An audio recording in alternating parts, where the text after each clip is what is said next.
8주차 두 번째 시간 시작하도록 하겠습니다. 이번 시간부터는 이번 시간이랑 다음 시간 두 시간에 걸쳐서 프로캐리어트의 DNL 애플리케이션 과정에 대한 간략하게 이 부분은 좀 메커니즘적으로는 좀 길게 얘기하면 길게 얘기할 수 있는데 지금 소개하는 정도만 하도록 할게요.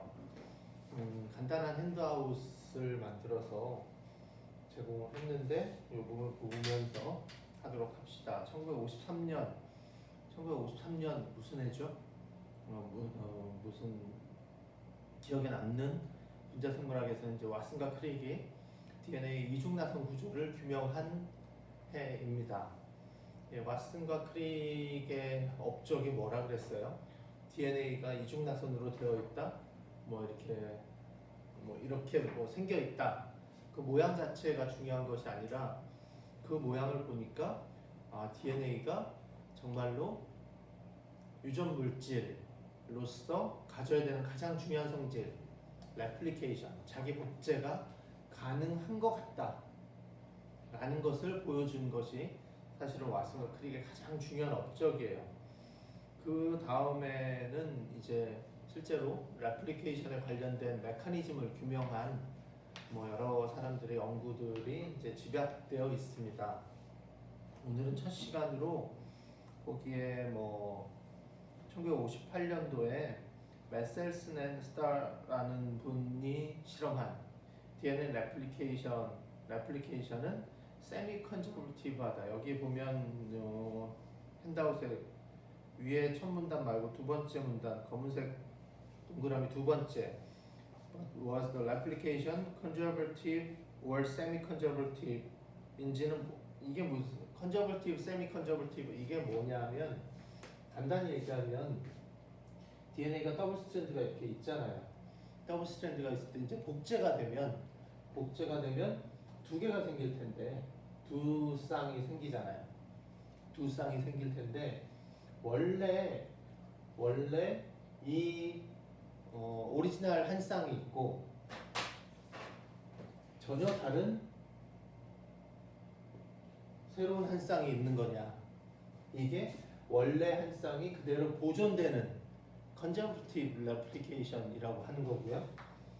그게 아니라 얘가 이렇게 원래 한 쌍이었던 것이 나눠져서 나머지 하나가 이렇게 생기는 거냐. 이거면 반보전적 복제라고 해서 세미 컨저버티브 레플리케이션이라고 하는 거예요. 근데 우리 답은 알고 있죠. 우리 답은 뭐예요? 위에요, 아래예요? 위아래가 아니라 왼쪽이에요, 오른쪽이에요? 오른쪽이죠. 레플리케이션은 세미 컨저버티브 해요. 근데 이것을 실험적으로 증명한 레플리케이션이 세미 컨저버티브 하다라는 것을 실험적으로 증명하신 분이 이제 메셀슨 앤 스타 1958년도의 실험이에요. 여기 보시면 나이트로젠 1958년 이렇게 되어 있고요. 그 다음에 나이트로젠 in ammonium salt in culture growth is incorporated into DNA base. 그러니까 이건 쉽게 얘기하면 DNA는 CHONS가 아니라 CHONP로 구성되어 있죠. 단백질은 CHONS. 그래서 기본적으로 많은 사람들이 이제 DNA를 레이블할 때는 동위원소 P를 이용해서 DNA만을 레이블하는데 이 사람들은 어차피 DNA와 프로틴을 구분해서 레이블할 게 아니라 DNA를 레이블한 다음에 따로 이제 셀에서 DNA만 뽑아서 보여줄 거기 때문에 DNA와 프로틴 이게 다 섞여서 레이블이 돼도 상관없어요. 상관없이 다 DNA도 레이블하고 다른 것도 레이블이 되더라도 그 다음에 우리가 DNA를 뽑아보면 레이블된 DNA가 있을 테니까 그런 식의 개념이에요.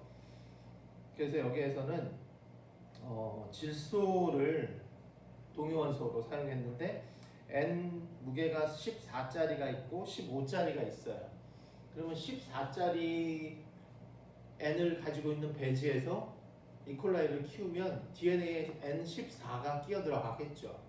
그래서 DNA가 만들어질 것이고 15짜리 동위원소를 가지고 있는 배지에다가 이콜라이를 키우면 15짜리 DNA 그 N이 들어가 있는 DNA가 만들어질 거라고. 근데 기본적으로 14보다는 15가 더 무겁잖아요. 그러니까 느낌상 뭐 전기운동을 하던 뭘 하던 이렇게 무게별로 배열을 하면 15에서 키운 게 좀 더 무거울 거고 14에서 키운 DNA가 좀 더 가벼울 거라고요. 그래서 여기서는 맨 처음에 이콜라이를 제일 아래쪽 보는 거예요. 제일 1페이지 제일 아래쪽에 보면 Malthus and Starr 그래서 if they grow 이콜라이를 N15가 들어가 있는 미디어에 키우고요. 그 다음에 미디어를 바꿔줘요. N14 정도로. 이콜라이는 보통 한 20분 정도가 더블링 타임이거든요. 그러니까 20분 정도는 N15에다가 배지에다가 키우고 그 다음에는 이제 다 N14로 바꿔주는 거예요. 아니 처음부터 계속 N15에서 키우다가 그 다음에 일정 수준이 되면 N14로 바꿔주면 되겠죠. 오케이? 그리고 여기서 또 하나가 나와야 되는 것은 가운데 부분에 보면 가운데 부분에 검은색 동그라미가 3개 있잖아요. 두 번째, such DNA will migrate differently on cesium chloride equilibrium density gradient centrifugation이라고 되어 있어요. 그러니까 density gradient centrifugation, centrifuge 여러분 써봤죠? 돌려봤죠? 뭐 셀을 다운하거나 뭐 여러 가지 거 할 때 일반적으로 센트리퓨즈를 돌리면 두 가지로 분리가 되죠. 그러니까 어떤 뭐 펠릿 같은 게 있을 거고 만약에 이제 뭐 이콜라이를 미디어에 키운 다음에 그거를 센트리퓨즈에 돌린다라고 하면 센트리퓨즈를 돌리면 이콜라이는 이렇게 떨어져 나올 거고 여기 배제 성분들이 이렇게 둥둥 떠다니고 뭐 이렇게 되어 있겠죠. 그러니까 일반적인 센트리퓨즈는 일정 무게 이상은 가라앉거나 아니면 뜨거나 가라앉거나 가라앉지 않거나 이 부분은 이제 펠릿이라고 하고 이 부분은 이제 스포네이턴트라고 하는데 펠릿 혹은 스포네이턴트 이렇게 두 개로 분리가 돼요. 그러니까 일반적인 센트리퓨즈는 일정 무게 이상 더 무거운 거는 펠릿으로 떨어지고 그거보다 더 가벼운 건 스포네이턴트에 떠 있고 이 두 가지로만 딱 분리가 되는데 그레디언트 센트리퓨게이션은 느낌상 그레디언트니까 약간 무게가 제일 무거운 건 여기 떨어지겠죠. 그리고 조금 무거운 거는 이쯤에 있고 덜 무거운 거는 여기 있고 가벼운 거는 여기 있고 가벼운 거 조금 가벼운 거 조금 무거운 거 뭐 이런 순으로 무게 순으로 이렇게 쫙 그레디언트가 생기면서 배열이 되는 것을 되도록 만들어주는 센트리퓨즈를 그레디언트 센트리퓨즈라고 해요. 그런 센트리퓨즈 기계가 다른 게 아니라 센트리퓨즈를 돌릴 때 이 용액상에 그레디언트를 만들어줄 수 있는 무언가를 넣어줘요. 그래서 여기서는 이제 DNA를 이콜라이에서 DNA를 뽑은 다음에 세슘 클로라이드로 그레디언트를 걸어주고 이 그레디언트를 이용해서 그레디언트 센트리퓨즈를 걸어주면 어떻게 되냐면 DNA를 보통 요새는 뭐 센트리퓨즈, 울트라 센트리퓨즈라는 것을 걸지 않고 보통 플라스미드 프랩할 때 뭐 그냥 보통 키트를 쓰니까 이런 경우가 별로 없는데 어쨌든 세슘 클로라이드 그레디언트를 걸고 DNA를 뽑아서 여기서 말하는 DNA는 앞에서 우리가 배운 뭐 벡터나 플라스미드 DNA가 아니라 지노믹 DNA야. 지노믹 DNA를 뽑아서 걸면 센트리퓨즈를 걸면 요쯤에 위치해요. 그러니까 N15 배지에다가 키운 이콜라이에서 지노믹 DNA를 보면 요 정도에 위치한다고 해요. 어느 정도? 근데 만약에 N14에서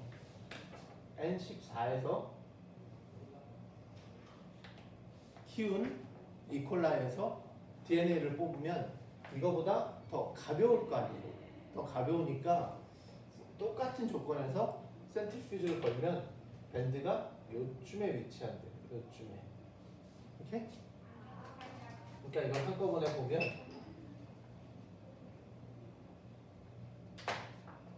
여기는 N14에서 키운 미디어, N14가 들어가 있는 배지에서 키운 이콜라이로부터 뽑은 지노믹 DNA가 위치하는 곳. 여기는 N15. 이게 이제 컨트롤 실험이에요. 이렇게 해보고 아 이렇게 무게가 차이가 나는구나 라고 하고 맨 처음에 이 사람들이 N15에서 이콜라이를 키워요. 이콜라이를 키우다가 이제 배지를 바꿔주죠. 배지를 N14로 바꿔줘요. 그리고 나서 한 20분 정도 지나면 얘네들이 이제 레플리케이션하고 더블링이 되잖아요. 더블링 하면 이제 레플리케이션 한 번 한 거가 되겠죠. 레플리케이션 한 번 한 아이로부터 DNA를 뽑아요. DNA를 뽑으면 두 가지 경우가 나올 수 있는데 이제 컨저버티브 하다면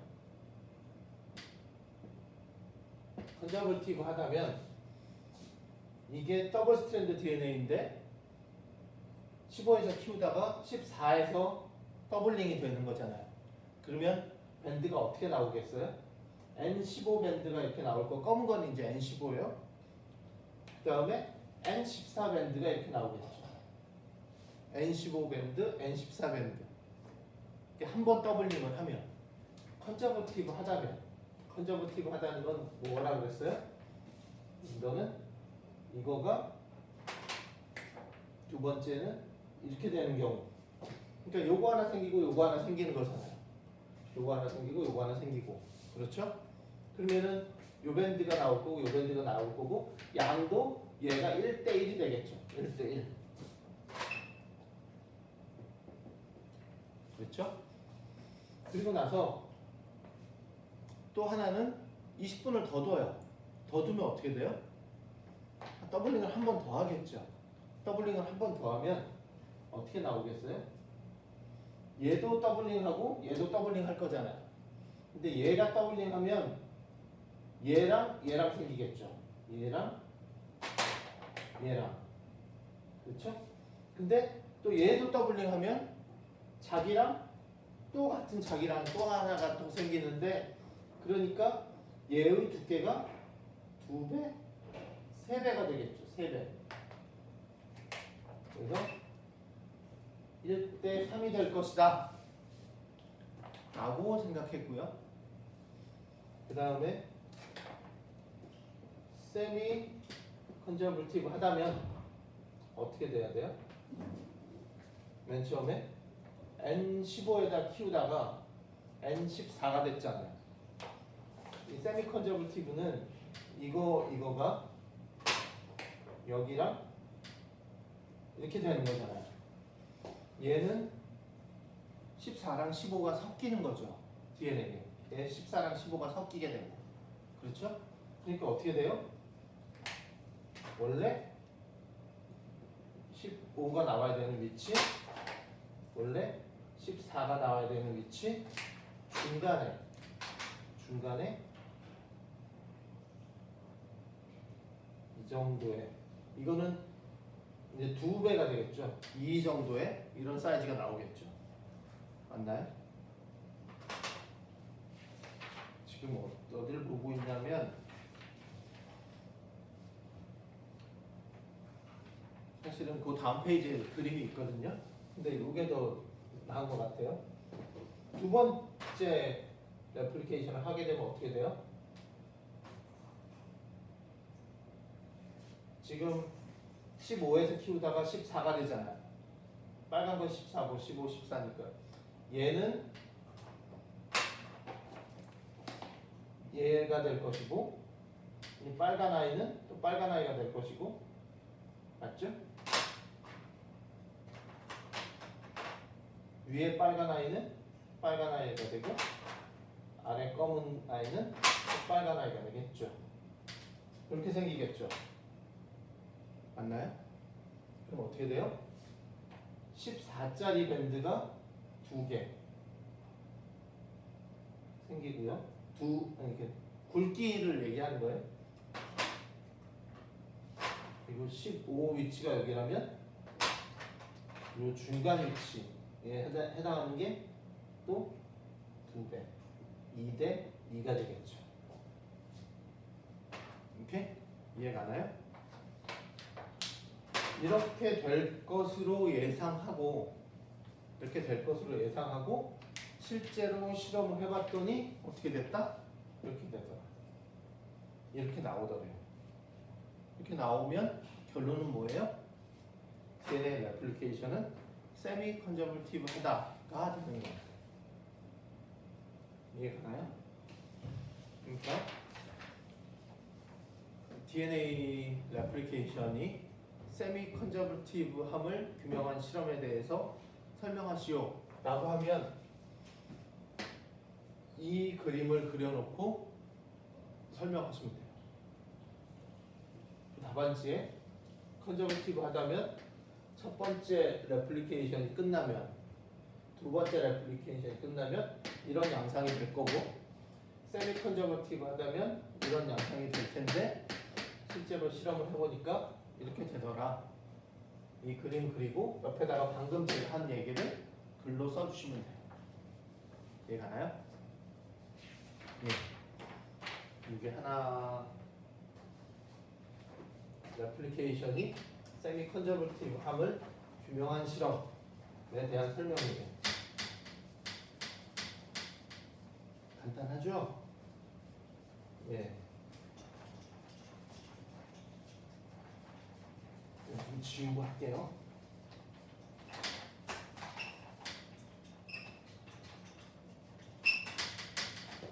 예. 이것으로 2페이지까지 끝난 거예요. 2페이지까지. 3페이지부터는 이제 DNA 애플리케이션에 관한 내용인데 대부분 이제 말로 설명할 거고요.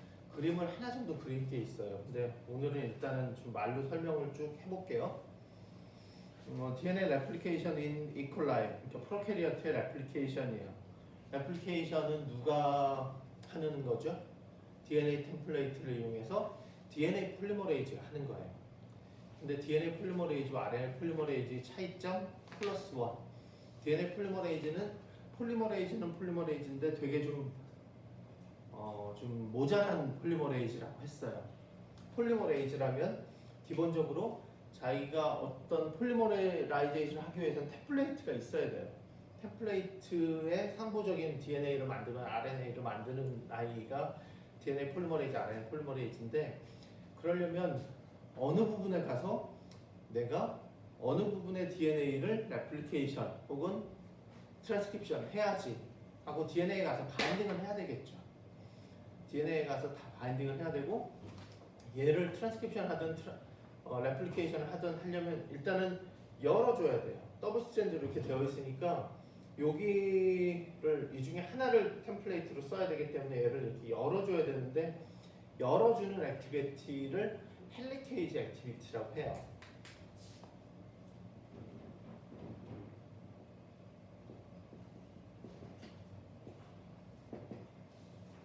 헬리케이지 액티비티라고 하는데 당연히 RNA 폴리머레이즈는 어디에 가서 바인딩해요? 내가 트랜스크립션 해야지 하고 바인딩하는 DNA 위치 이름 프로모터에 가서 바인딩하고요. 그 주변을 이제 트랜스크립션 하기 위해서는 열어줘요. 헬리케이지 액티비티를 가지고 있어서 이렇게 연다고. 열고 나서 폴리머라이제이션을 이제 상부적으로 하나씩 데리고 오면서 시작해요. 처음부터 끝까지 쭉. 그러니까 바인딩할 수 있고 열 수 있고 합성할 수 있어요. RNA 폴리머레이즈. 근데 DNA 폴리머레이즈는 자기가 어디 가서 시작해야 되는지도 위치를 못 잡아요. 누가 가서 얘를 불러와야 돼요. 먼저 가서 여기야 하고 이렇게 손을 흔들면 그때서야 얘가 가서 여기구나 라고 하고 폴리머레이즈가 가는 거예요. 그러니까 먼저 가서 잡아주는 아이가 필요하고요. 여기다라고 알려주는 아이가 필요하고 그러면 정작 이제 합성을 하려면 열어야 되잖아요. 근데 열지를 못하니까 또 여는 아이가 먼저 또 가 있어야 돼요. 그래서 여기 이렇게 열어줘야 돼요. 열어줘야 되고 또 합성을 하려고 하는데 시작을 못해요. 그러니까 프라이머를 또 누가 만들어줘야 돼요. 그리고 나서야 얘가 움직여서 이렇게 폴리머라이제이션을 할 수 있는 아이. 그러니까 레플리케이션을 시작하려면 먼저 아 여기야 여기서부터 레플리케이션 해라고 하는 아이가 있을 거고, 그 다음에 여는 아이가 있을 거고, 그 다음에 프라이머를 만드는 아이가 있어야 폴리머라이제이션을 할 수 있어요.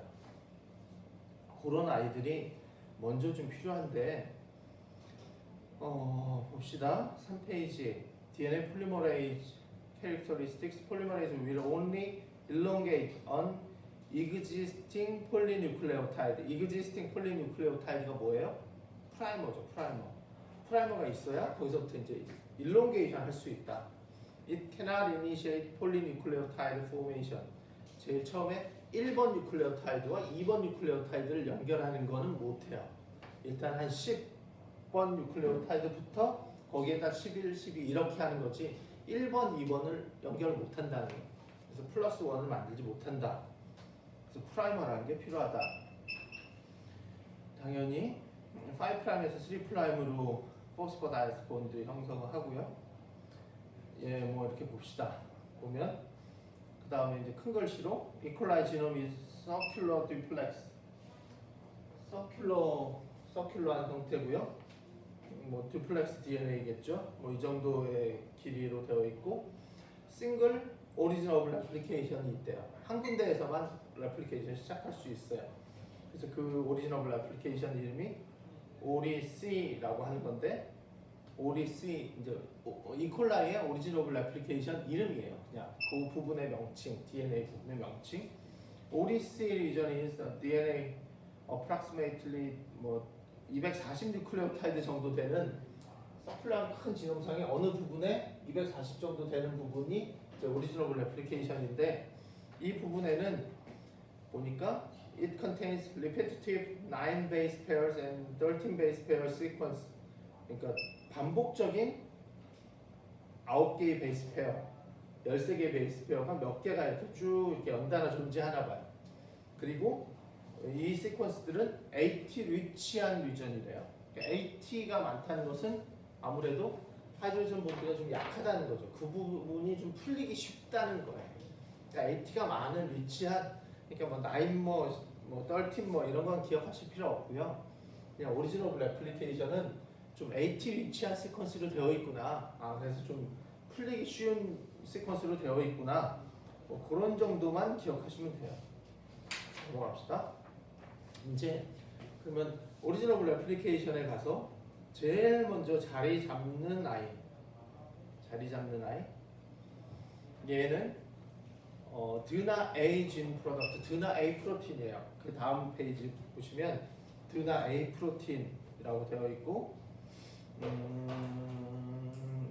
드나 A 프로틴은 그 바로 아래 검은색 동그라미 2개 있는 거 말고 가운데 부분에 검은색 동그라미 3개 있죠. 그 부분 한번 보세요. 드나 A 프로틴 binds to 9more region of ODC, Origin of Replication의 9more 부분에 가서 바인딩을 한다. 먼저 가서 자리를 잡는 거예요. 자리를 잡고 further addition, 세 번째, 두 번째는 binding requires ATP가 필요하고, 그다음에 further addition of ATP was observed to result in melting and opening up of the DNA duplex in the ODC region. 그러니까 바인딩에서 얘가 헬리케이즈 액티비티가 있는 거야. 먼저 가서 바인딩에서 오리진 오브 레플리케이션 부분에 가서 바인딩 한 다음에 얘를 열어놔요. 이렇게 열어놓는 역할. 그래서 헬리케이즈 액티비티가 있다. This was determined by addition of S1 nuclease. 이 얘기는 뭐냐면 지금 세 번째 동그라미, 가운데 부분의 세 번째 동그라미 부분을 읽은 거예요. 드나 A가 오리진 오브 레플리케이션 부분에 가서 바인딩 한 다음에 이 부분을 멜팅, 디내추레이션 시킨다, 오픈한다 라는 것을 실험적으로 어떻게 증명했냐면 S1 뉴클리에이즈를 넣어줌으로써 증명했대요. S1 뉴클리에이즈는 뭐냐면 뉴클리에이즈니까 DNA나 RNA를 자르는 엔자임이죠. 그리고 S는 싱글 스트랜드예요. 싱글 스트랜드 DNA를 자를 수 있는 엔도뉴클리에이즈거든요. 리스틱션 엔자임처럼 리스틱션 엔자임은 더블 스트랜드로 되어 있고, 그 다음에 그러니까 뉴클리에이즈는 엔도뉴클리에이즈와 엑소뉴클리에이즈가 있어요. 엔도뉴클레이즈는 DNA 시퀀스가 이렇게 더블 스트랜드로 되어 있으면 그 중간에 어떤 부분을 그냥 툭 자르는 아이. 얘네들은 엔도뉴클레이즈, 엑소뉴클레이즈는 5' 끝쪽이나 3' 끝쪽을 자르는 아이를 엑소뉴클레이즈라고 하는데 얘는 DNA 엔도뉴클레이즈고 리스트릭션 엔자임은 더블 스트랜드 DNA에서 특정 시퀀스를 인지하고 그 부분을 이렇게 자르잖아요. 그런데 이 엑소뉴클레이즈는 DNA가 싱글 스트랜드로 되어 있으면 그 부분에 가서 그냥 시퀀스 스페시픽하지 않게 아무 시퀀스나 그냥 그 부분을 잘라버려요. 싱글 스트랜드 DNA를 자르는 뉴클리에이즈예요. 그래서 얘가 오리지너블 레플리케이션 DNA가 있으면 요번에 드나이 프로틴을 딱 넣으면 요 부분이 이렇게 열릴 거잖아요. 더블 스트랜드가 싱글 스트랜드로 풀리면 여기에다가 엑소뉴클레이즈를 넣으면 DNA가 뚝뚝뚝 싱글 스트랜드 부분이 잘려나가요. 그래서 원래는 더블 스트랜드가 이렇게 있는데 어떻게? 여기에 드나 A가 들어가면 이렇게 싱글 스트랜드 될 거고 부분적으로 그러면 여기에다가 엑소뉴클레이즈를 넣으면 이 부분이 이렇게 툭툭 이렇게 잘릴 거 아니에요. 툭툭 잘리면 얘를 이제 쟤를 걸어보면 얘는 일정 뭐 1000이다. 근데 얘는 1000짜리가 안 나오고 뭐 500짜리가 2개 나온다든지 뭐 300, 700이 나온다든지 이런 식으로 사이즈가 다르게 이거 잘린 프로덕트가 나올 테니까 그렇게 해서 아 드나 A가 헬리케이즈 액티비티가 있구나라는 것을 확인했대요. 근데 얘가 멜팅 되어 있음을 DNA가 드나 A를 넣으니까 멜팅 되어 있다. 일부분 풀려 있다. 라는 것을 알 수 있는 또 다른 실험 우리 배운 거 있는데 뭘 이용하면 될까요?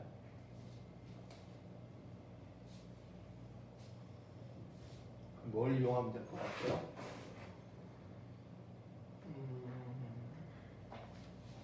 대면 수업을 해야 누구한테 물어보지? 네? 네. 하이퍼크로믹 시프트. 하이퍼크로믹 시프트를 이용하면 얘를 넣고 260 나노미터의 빛을 쪼여주고 흑광도를 측정하면 어떤 값이 나오겠죠. 근데 얘를 드나 A를 넣으면 DNA가 이렇게 일부분이 풀리잖아요. 일부분이 풀리니까 얘가 어느 정도나 풀리는지 실제로 그것까지 다 알 수 있어요. 왜? 뭐 이렇게 해봅시다. 만약에 얘가 100짜리예요. 100짜리 100 베이스 페어의 더블 스트랜드 DNA다. 그러면 얘가 흑광도를 측정하면 1이다. 얘가 완벽하게 이렇게 됐다. 완벽하게 다 풀렸다. 그러면 어떻게 된다고 했어요? 1.4 정도 된다고 그랬잖아요. 그렇죠? 근데 얘를 똑같은 걸 넣고 이 부분에 오리지너블 애플리케이션 부분이 이 부분이 있어요. 오리지너블 애플리케이션 부분이 이 부분이라면 아마 이 부분이라면 이 부분이 오리지너블 애플리케이션이라면 또 이 부분이 풀렸다. 풀렸는데 그러니까 드나 A를 넣고 260 나노미터의 빛을 쬐고 똑같은 사이즈의 빛을 쬐고 그 다음에 흑광도를 측정하니까 1.2가 나오더라 라고 하면 이게 몇 개가 풀린 거예요? 50개가 풀린 거예요. 50개가 100개가 다 풀리면 1.4가 나오는데 반 풀렸으니까 1.2가 나온다. 이런 식으로 DNA 더블 스트랜드가 풀렸는지 안 풀렸는지 또 알 수 있는 실험, 또 얼마나 풀렸는지 또 알 수 있는 실험. 이게 하이퍼크로믹 시프트예요. 오케이? 기억하세요. 예. 일단은 드나 A라는 프로틴이 먼저 오리지너블 애플리케이션에 가서 DNA 레플리케이션 할 위치를 이렇게 열어줘요. 그 다음에 보니까 4페이지 가운데 드나 B는 뭐야? 보니까 여기도 레플리케이션이 꼭 필수적인데 두 번째 줄에 보니까 얘도 헬리케이즈래요. 얘도 헬리케이즈. 이건 또 뭐죠? 그러니까 헬리케이즈 맨 처음에 열어줬잖아요. 열어줬으면 됐지. 무슨 또 헬리케이즈가 필요하냐? 얘가 나중에 그리고 요 다음에는 이제 프라이머를 만들어주는 프라이메이즈라는 엔자임이 들어오는데 프라이메이즈가 이렇게 들어와서 프라이머를 만들어주면 또 DNA 폴리머레이즈가 바인딩을 하겠죠. 바인딩을 해서 그다음에 이쪽을 계속 이렇게 만들어 나가고 이쪽도 만들어 나갈 거 아니에요? 만들어 나가고 그다음에 이 일이 계속 만들어야 되잖아. 이쪽으로 계속 만들어야 되고 이쪽도 만들어야 되고 이쪽도 만들려면 요 앞쪽이 계속 풀려야 되죠. 앞쪽도 당연히 풀려야 되는데 그것을 풀어주는 그러니까 드나 A는 최초로 오리지너블 애플리케이션에 바인딩해서 풀어주는 아이고 드나 B는 폴리머레이즈가 이제 합성을 하면서 나아갈 텐데 나아가는 그 앞을 열어주는 역할을 하는 게 드나 B예요. 똑같이 헬리케이지 액티비티를 가지고 있고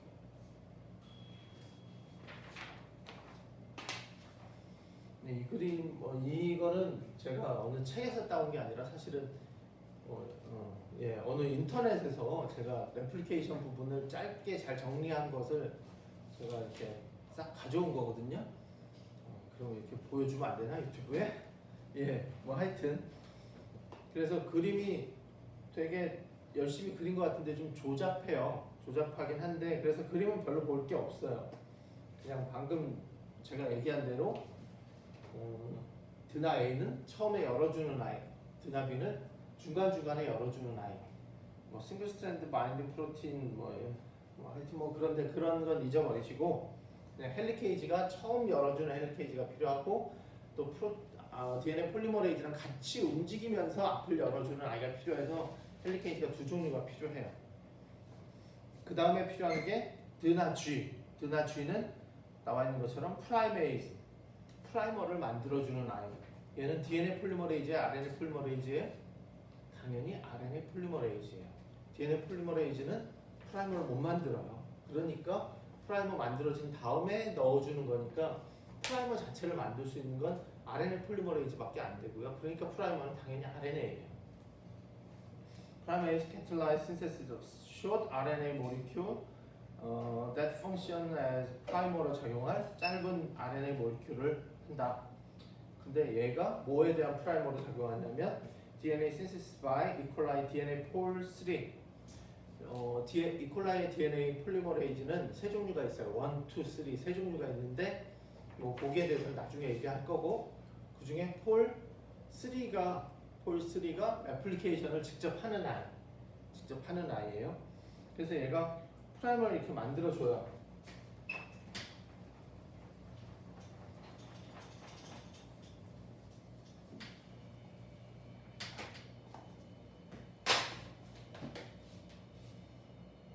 이렇게 되었던 아이를 드나 A가 이렇게 풀어주죠. 이렇게 풀어주고요. 그렇죠? 그 다음에 이 프라이메이즈라는 게 두 개가 필요해요. 이렇게 하나의 프라이머를 만들어야 되고 여기도 그 방향이 이건 5', 3', 5', 5', 3' 이렇게 되어 있으니까 5'. 여기에는 이쪽 방향으로 프라이머를 만들어주면 되고 얘는 이 반대쪽으로 프라이머를 이렇게 만들어야 되잖아요. 그렇죠? 그래서 요만큼이 이제 합성이 될 것이고 누가? DNA 폴리머레이즈가 이렇게 합성할 거고 얘는 이렇게 합성을 하겠죠. 그래서 프라이메이즈가 두 개의 프라이머를 이렇게 만들어줘요. 두 개를 만들어주고 그 다음에 폴리머레이즈가 이제 프라이머를 이렇게 만들어줘요. 프라이머를 이렇게 만들었죠. 이렇게 만들고 폴리머레이즈가 여기 첫 바인딩을 해요. 첫 바인딩을 하면 폴리머레이즈가 얘를 하나에는 이렇게 합성을 하면 되고 하나에는 요만큼 이렇게 합성을 하면 되는데 그쵸? 합성을 하면 되는데 폴리머레이즈 이콜라이에 어디 나와 있나? 이콜라이의 폴3는 6페이지 가운데 한번 보세요. 6페이지 가운데 글씨 여기는 그림이 별로 볼 게 없어요. 그림은 제가 나중에 딱 한 번 그릴 텐데 그 그림만 잘 보시면 되고요. 여기에 폴3 DNA 폴3 is a large multi-complex enzyme. 이거는 이제 뭐 기본적으로 이 콜라의 RNA 폴리머레이즈도 하나의 폴리펩타이드가 아니에요. 알파 2, 베타, 베타 프라임, 시그마 네 종류의 서로 다른 폴리펩타이드가 모여서 폴리머레이즈로 작동하거든요. 그래서 그걸 이제 홀로 엔자임이라고 하듯이 DNA 폴3도 하나의 폴리펩타이드가 아니에요. 여러 개의 폴리펩타이드가 이렇게 모여서 얘가 DNA 폴리머레이즈 역할을 하는데 얘는 which is somewhat dimeric in nature. 약간 다이머의 형태를 가지고 있다. 그런데 여기서 봐야 될 것은 the two active polymerase sites in Pol3 could actually function to synthesize both nascent strand at the fulcrum 되어 있어요. 그러니까 하나의 폴리머레이즈인데 얘가 액티브 사이트가 폴리머라이제이션을 할 수 있는 곳이 두 군데가 있어요. 두 군데가 있어서 하나는 이쪽 스트랜드를 합성을 하고 하나는 이쪽 스트랜드를 합성할 수 있어요. 근데 얘가 이 폴리머레이즈가 폴리머라이제이션을 할 수 있는 곳이 이렇게 팔이 두 개가 있는 거예요. 그럼 얘는 이쪽으로 합성하고 얘는 이쪽으로 합성하고 이렇게 붙어 있어서 폴리머레이즈가 이렇게 합성을 할 수 있어요. 근데 문제는 얘가 이렇게 합성하고 얘는 이렇게 합성해야 되잖아요. 근데 폴리머레이즈는 이렇게 되어 있는데 지금 합성해야 될 자리가 얘는 여기 바로 앞에 있죠. 바로 앞에 있으니까 이렇게 가면 돼요. 근데 얘는 어떻게 돼 있어요? 이렇게 여기 있죠. 여기 저기 멀리 있잖아요. 그럼 이렇게 합성을 해야 되는 모양이죠. 지금 이걸 하나가 한다면 그렇죠? 그러니까 이 부분이 좀 애매해요. 이 부분부터 다음 시간에 할게요. 수고했습니다.